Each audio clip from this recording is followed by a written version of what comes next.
We are joined by Elizabeth Loris. She's joining us live from Washington, D.C.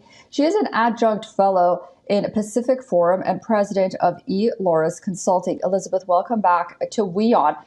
A South American nation in the immediate vicinity of the United States has agreed to move out of the dollar regime, so to say, to trade with China. Is the power of the dollar slipping? We have seen some slippage. I'm a bit skeptical that it is slipping very much. If you just want to talk about the Brazilian case, although Brazil's major trading partner is China, and they have agreed to engage in trade by yuan, 80% of Brazil's foreign currency is still US dollars.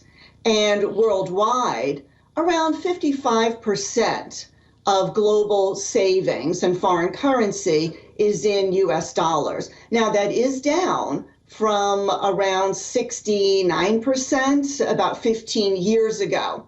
But we see some slippage, but that slippage is very slow. What's going on in the Brazilian case is actually two things. It's the value of the dollar. The dollar is very strong now. That is, relative to other currencies worldwide, it has appreciated. So it is expensive to buy.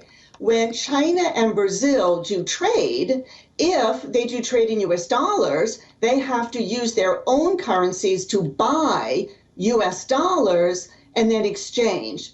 So that is expensive because their currencies relative to the US dollar are weak. So they have to buy expensive US dollars in which to do trade. So they're saying, let's cut out that third party, which is the US dollar, and just use the yuan.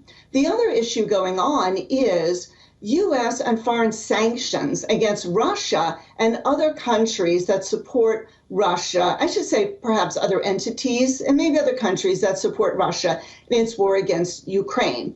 Those sanctions have frozen Russian assets in banks and makes it difficult to move the Russian ruble around. And so Xi Jinping in China and other authoritarian leaders are seeing this and saying, this could come to us. So if we want to be able to move our own currencies around, we cannot be trading them for US dollars. Let's create a system where other countries perhaps adopt the yuan, and so we can trade amongst each other.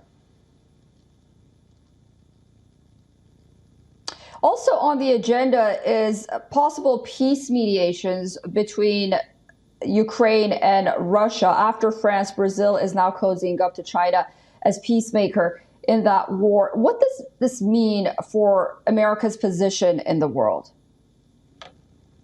I don't see Brazil's participation in any type of mediation regarding Ukraine a threat to the United States. Brazil has never been a big player in international relations.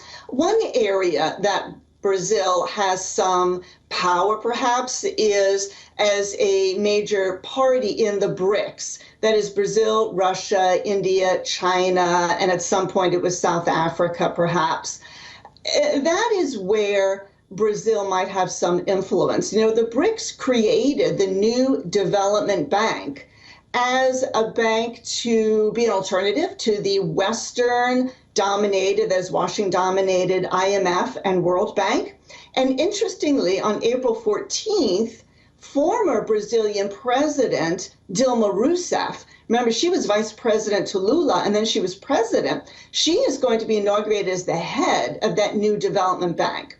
So I see Brazil having more influence there. That is in regarding financial transactions, trade, development, as you mentioned, BRI in Latin America, much more than being any realistic mediating party in the Russia-Ukraine war. Elizabeth Loris, thank you so much for that insight, and we look forward to speaking to you again from Washington, D.C. very soon. You're welcome.